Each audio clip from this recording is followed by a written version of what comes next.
Senador Reins, é um prazer recebê-lo aqui novamente na RDC TV, dessa vez pelo formato de videoconferência, em virtude desse contexto que nós estamos vivendo. Eu gostaria de começar lhe perguntando sobre a área em que o senhor tem se dedicado e da onde o senhor se originou politicamente, que é do apoio ao campo. Hoje o campo ele sobrepõe-se em sua importância, visto que é a produção do campo que abastece o país nesse momento em que uma boa parte das pessoas está fazendo quarentena. Como é que o senhor tem avaliado aí a ação em termos de distribuição de recursos oriundos do campo e proteção aos agricultores, aos produtores rurais nesse momento de crise? Prazer, Macalossi, estar falando novamente com você, também com nossos telespectadores e internautas aí da RDC. Nesse momento de crise, as coisas, nós temos que nos reinventar. Estamos falando agora por Skype, pela internet, falando com o Rio Grande e com o Brasil e o mundo, né? Na próprio Senado Federal, nós iniciamos algumas semanas atrás as sessões virtuais, que esse é um ponto também importante. O primeiro Senado, a primeira Câmara dos Deputados que trabalhou virtualmente é o nosso Senado e a nossa Câmara dos Deputados em Brasília. Então, as coisas estão acontecendo. Mas, com relação à agricultura, além dos problemas já normais do coronavírus, que também abateu no campo, não apenas na cidade, né, as atividades, nós temos um problema maior ainda no Rio Grande do Sul, que é a questão da seca, da estiagem, né? Então, nós temos ali 277 municípios que já decretaram situação de emergência, né, em função da seca. E desses 277 municípios, 127 já tinham sido reconhecidos. Então, nós estamos fazendo um trabalho junto com a bancada federal do Rio Grande do Sul, junto com o secretário da Agricultura, Covate Filho, junto com as nossas entidades de classe, seja a Farsul, a FETAG, a FECOAGRO, das cooperativas, a Federarroz dos arrozeiros e também a Associação das Cerealistas do Rio Grande do Sul. Então, essas entidades todas representam os produtores e as empresas que recebem, né, e beneficiam os grãos ligados às nossas lavouras. Essas ações nós estamos fazendo junto ao governo federal. Encaminhamos junto à ministra Tereza Cristina soluções para os produtores que foram afetados pela estiagem. Principalmente nós pegamos ali o soja, que foi o mais afetado, em termos de valores e percentuais. Depois nós temos o milho, né, ligado à silagem, que é voltado, digamos, ao gado de leite, principalmente. Milho em grão também sofremos. Feijão, pegamos também o fumo, a parte das frutas foram afetadas, o leite foi duramente afetado também, e o arroz, em algumas regiões, o arroz que nós ainda temos problemas com relação às enchentes do ano passado. Então, detalhe, né? Essa questão da estiagem, ela precedia o coronavírus. Já havia uma urgência em medidas de proteção aos agricultores antes mesmo da pandemia. Agora, apenas se ressalta a necessidade de proteção.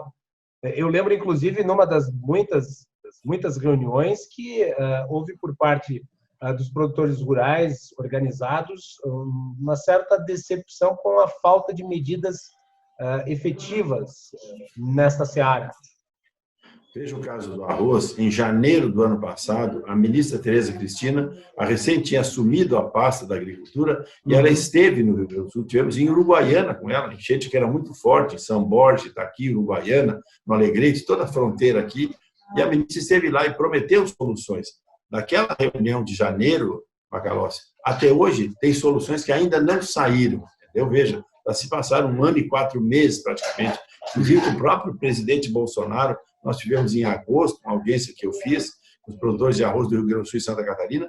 Bom, a solução não veio. E agora estão inclusos também os arrozeiros em função daquele problema já desde o ano passado. Apesar da safra ser boa, né, os estarem relativamente bons também, mas tem os problemas do passado. Então, essa é a questão. Então, entra arroz, soja, milho, né? Entra o pessoal do leite, entra o pessoal do fumo, entra o pessoal das frutas. São várias atividades que estão sendo, vamos dizer assim, focadas nesse momento e nós estamos buscando saídas, junto com as entidades de classe, com a nossa Secretaria da Agricultura, o próprio governador se empenhou com a bancada federal do Rio Grande do Sul, deputados e senadores empenhados nessa questão. Claro que é a minha área, onde eu tenho atuado bastante forte nessa questão, Inclusive, da semana passada para cá, fizemos 4 teleconferências, né? Uma com a ministra Tereza Cristina e o presidente do BNDES, com as nossas entidades de classe. Essa semana fizemos também com o Banco do Brasil, com o novo diretor de crédito rural, gaúcho, que é Chiarello, aqui do Rio Grande do Sul, e hoje é o diretor de crédito rural do Banco do Brasil. Na sequência, fizemos ontem também com o próprio secretário de Economia do Ministério da Fazenda, né? Discutindo também essas ações. Estão para sair medidas agora. Objetivamente, as medidas devem ser anunciadas entre hoje e amanhã com votos do Conselho Monetário Nacional. Então, de uma certa forma, ameniza os problemas com a estiagem, primeiro com o seguro, que vai cobrir parte das perdas dos produtores. Seguro do médio e grande produtor e também o seguro do Pronaf e do Proagro, que pega lá o pequeno produtor, né, que tem Proagro, e também o médio produtor que tem Proagro. Então, essas ações todas nós viemos trabalhando ao longo desses últimos meses. Isso começou mesmo no final do ano passado, em dezembro, fora o arroz, que foi no início. A seca, em dezembro, região de Cachoeiro do Sul, Rio Pardo, Voltano Grande, sofreu muito, é uma das mais atingidas do estado hoje, mas veja, são 277 municípios. Nós apresentamos ontem para o Ministério da Agricultura, também para o Ministério da Economia e para o Banco Central, essa lista de 277 municípios que decretaram situação de emergência em função da estiagem. Bem.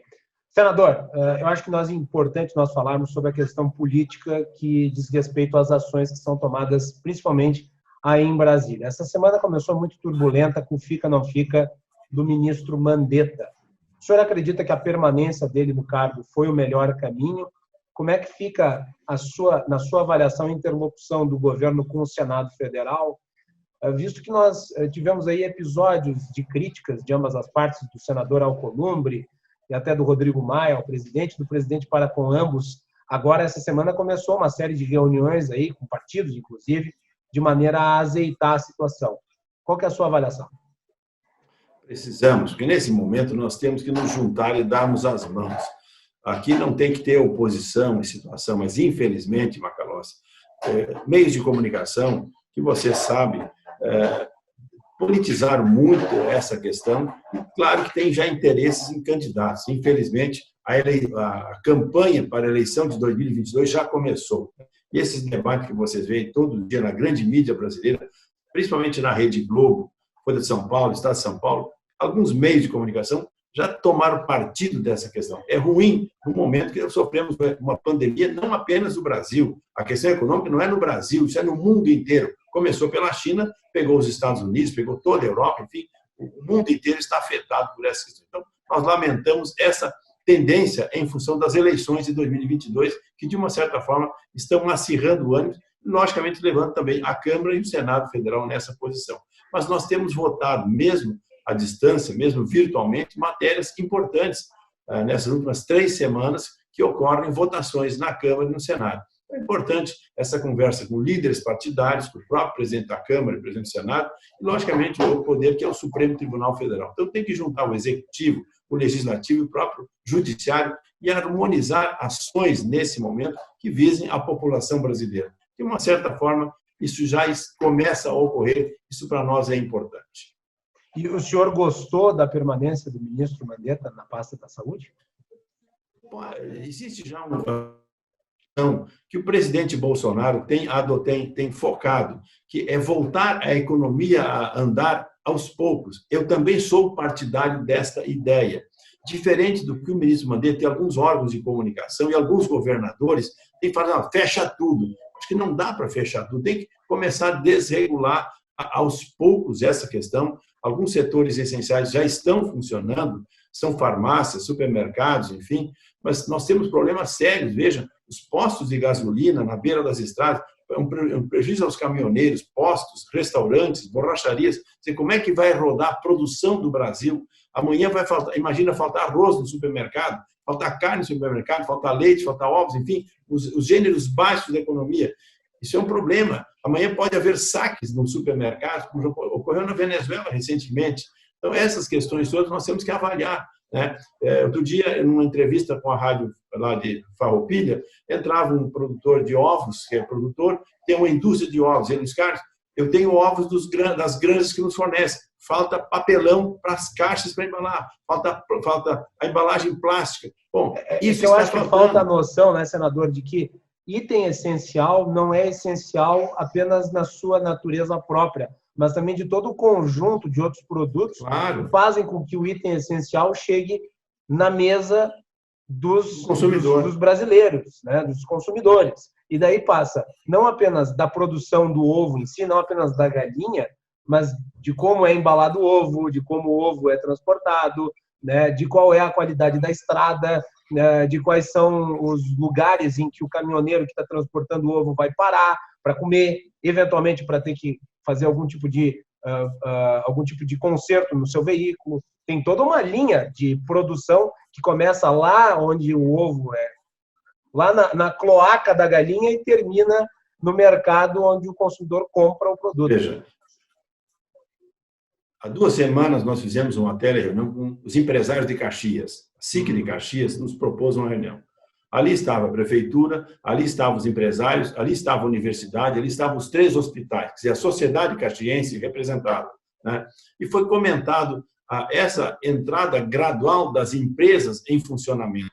E essa semana começou, quer dizer, nós desenhamos lá atrás, quer dizer, racionalmente, quer dizer, as pessoas de mais idade têm mais risco, então vamos ter um cuidado maior com essas pessoas. Alguma pessoa que já tem algum tipo de doença, essa pessoa momentaneamente sai fora, quer dizer, que tem condições de trabalhar, que comece aos poucos, isso é razoável. Então, esses mecanismos eu tenho incentivado que assim ocorram. Façam uma junção entre o comércio, os serviços, a indústria, né, os profissionais liberais, as coisas funcionem, porque a economia tem que voltar a andar, porque o governo brasileiro, seja ele federal, estadual ou municipal, não tem condições de socorrer, dar o socorro que a população precisa nesse momento. Então, a economia, aos poucos, tem que voltar a andar. Então, nessa questão do ministro Mandetta, acho que nesse momento foi uma boa solução encontrada pela Casa Civil e pelo próprio secretário-geral de governo, o presidente Bolsonaro tomar essa atitude que seria ruim nesse momento, essa, digamos assim, saída do ministro, que é mais um problema que ocorrer. Então, as coisas vão andando e, gradualmente, essas coisas começam a funcionar. E tem soluções importantes, Macalossi. Deixa eu dizer, veja como a sociedade brasileira é, vamos dizer, participativa. Eu fui procurado por uma empresa de aviação agrícola aqui de Camacuã, o Kiko, nosso amigo, dizendo: Luiz Carlos, nós temos de pilotos privados e donos de avião privados no Brasil, chamada AOPA, que é uma entidade nacional, né? A Humberto é o nosso presidente em São Paulo, 234 aeronaves catalogadas, georreferenciadas, à disposição do governo. Imediatamente eu agi no Ministério da Saúde e na Casa Civil do presidente Bolsonaro e fizemos uma reunião, teleconferência na presidente da OPA, Ricardo Santana, representando o Ministério da Saúde, onde agiliza as questões de o que tem que mandar para os municípios, e a Casa Civil no comando da operação. Resultado, essa operação já está em funcionamento. Deve ter quase 30 aeronaves do Rio Grande do Sul, de empresários gaúchos, que são donos de avião, e hoje vão servir o país. Quer dizer, levando medicamentos, levando respiradores, sei lá, o que for preciso. E o Ricardo vai dizer: Luiz Carlos, nós temos 4 empresas que fabricam respiradores no Brasil. São uma no Rio Grande do Sul e 3 em São Paulo. Às vezes, nós temos algum componente com rapidez. Bom, e só a Força Aérea Nacional não tem condições de absorver. Bom, isso já está funcionando. Veja, tem ações das pessoas que nos procuram e a gente consegue intermediar ações razoáveis, né, que as coisas começam a acontecer para o bem do Brasil, né? Então, são pessoas que querem servir na nação brasileira. Então, isso acontece. Então, isso é positivo. Iguais a esse fato, tantos outros seguramente estão acontecendo para que a gente possa fazer as coisas andarem para frente. Senador, Sim. Eu tinha um último questionamento a lhe fazer, e que eu acho que é muito importante, já que semana que vem a tendência de votação no Senado. Eu gostaria da sua impressão, que é a questão da PEC do orçamento de guerra, que parece que vai ser votado na segunda-feira. Está havendo, por parte de alguns senadores, críticas ou restrições a esse projeto que já foi aprovado na Câmara. Eu gostaria de saber a sua avaliação em relação à PEC do orçamento de guerra. Parece que o valor aí é em torno de 700 bilhões que ficariam segregados para ações de combate ao coronavírus. Eu gostaria da sua impressão em relação ao projeto e do andamento dele aí na sua casa. Eu já assinei essa proposta do João Olímpio, o senador lá para São Paulo, eu estava articulando, a minha assinatura está nesse projeto, concordo, isso é um momento difícil. Começamos, o governo brasileiro começou a pagar famílias de alta vulnerabilidade, são mais de 30 bilhões de euros, consegue receber aqueles 600 reais que vão receber em 3 meses. Então, iguais a essas, tantas outras necessárias nesse momento. Ontem mesmo, voltamos um projeto do senador Jorginho Melo, de Santa Catarina, atender as micro e pequenas empresas. Quantos milhões de micro e pequenos empresários? Essas ações têm que ter todas as ações, tem que tomar medidas importantes e tem que ser votadas. Você permite não apenas o Ministério da Saúde, mas também os outros ministérios possam dar socorro a alguns setores, segmentos da economia brasileira. Então, no caso, esse regulamento ele serve para situações específicas como esse estado de calamidade. Não é uma PEC que possibilita o governo gastar esse valor sempre. Por isso é finalidade. Nós temos prazo. Quer dizer, Marcos, conversamos hoje, já, com o Júlio, que é o administrador da Santa Casa, Júlio Dornelles. Júlio, nós temos um problema. Os hospitais agora têm problema, mas o pós-corona vai ser muito maior. Então, já me passava, em nome da Federação dos Hospitais do Brasil, a Confederação Nacional dos Hospitais Filantrópicos, são 2.100 unidades. Então, nós já estamos gestionando ao ministro da Economia, né, ao ministro Mandetta, para fazer uma conversa de que forma nós possamos ajudar os hospitais para depois. Vamos dizer assim, um fator econômico importante. Imagina, é a nossa saúde, é onde as nossas famílias vão serem tratadas. Mais de 50% do SUS é tratado diretamente nos hospitais filantrópicos. Então, essas ações são necessárias e vai precisar um socorro do governo para os hospitais filantrópicos que atendem 60% da alta complexidade e 50%, mais de 50% do SUS do Brasil. Ok? Então, tem que ter uma atenção, claro que tem que ter, porque o Júlio me explicava, o pós-corona vai ser muito pior, entendeu? Quando as coisas retomarem e efeitos colaterais que vão aparecer seguramente. Então, as nossas entidades que prestam serviço à saúde precisam ter um respaldo. Bom, e vai tirar dinheiro da onde? Vão votar às pressas um projeto. Então, nós estamos desenhando isso e esse orçamento de guerra tem que acontecer, tem que estar disponível para poder ajudar acredita que vai ser aprovado, os segmentos que precisam. Como é? Você acredita que vai ser aprovado, apesar dessas críticas que estão sendo feitas aí? Eu vi alguns senadores se posicionando com um tom crítico à proposta. Acredito que sim. Nós teremos agora, às 16 horas, começa uma sessão. E nós já vamos sentir como é que está o ânimo dos senadores nessa sessão, que começa daqui a alguns instantes mais. Nós temos 2 sessões ainda nessa tarde, uma às 16 e outra às 19 horas, e esse assunto seguramente virá à tona ainda hoje, não apenas no dia da votação. Muito bem. Senador Reis, eu gostaria de lhe agradecer. Oi? Ia falar? Desculpe. Eu vou te dar outra notícia. Coisas importantes, viu, Macalossi? Coisas importantes acontecem. Chegou até nós, ainda esta semana, uma proposta de 2 médicos, né, especialistas, são cientistas, uma médica de Fortaleza, né, que é a doutora Tassiana, que já tem um trabalho forte em cima do combate à chikungunya. Também o doutor Maurício, lá do Rio de Janeiro, do Instituto do Câncer. Essas pessoas, com outro grupo, estão trabalhando saídas, soluções para o combate ao coronavírus, né? E essa pesquisa, essa mulher tem trabalhado, me fez uma colocação ontem, fez uma abordagem geral, e eu peguei o doutor Calilo, que é o diretor clínico da Santa Casa, eu não sou médico, e fizemos, então, uma teleconferência. Doutor Calilo em Porto Alegre, eu em São Borja, a médica em Fortaleza e outro médico no Rio de Janeiro. Explicaram o que estão fazendo. E não conseguiam, pasmem, há mais de 2 anos tentando registrar um processo, um projeto, para poder organizar o combate à chikungunya. E hoje esse tratamento está se mostrando eficaz também para o combate ao coronavírus. Com um vermífugo que nós usamos para o gado. Invermectina. Eu vi. Ok. Então, nós ajustamos com ela ontem, falamos imediatamente com o ministro Mandetta, era próximo, um pouquinho depois do meio-dia, passei o presidente Bolsonaro. Bom, resumo da história. Hoje, né, o Ministério da Saúde, o doutor Denizar, que é o infectologista que cuida dessa parte, já está autorizando um projeto que estava parado há 2 anos, pedindo registro, organização.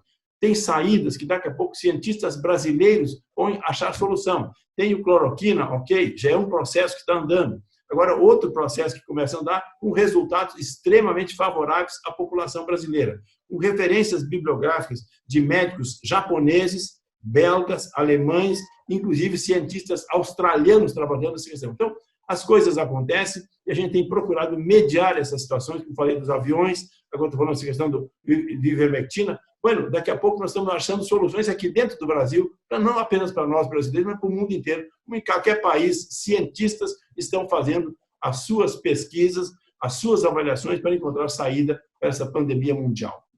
Senador, olha, eu agradeço muito a presteza de ter aceito o convite para participar do nosso programa, lhe parabenizar pelo trabalho e ressaltar que o nosso espaço aqui está sempre aberto ao senhor e espero que numa próxima oportunidade eu possa recebê-lo nos estúdios da RDC, como em outras ocasiões, para que a gente possa falar pessoalmente. Muito obrigado. Okay. Um abraço a você e todos os seus telespectadores. Foi um prazer.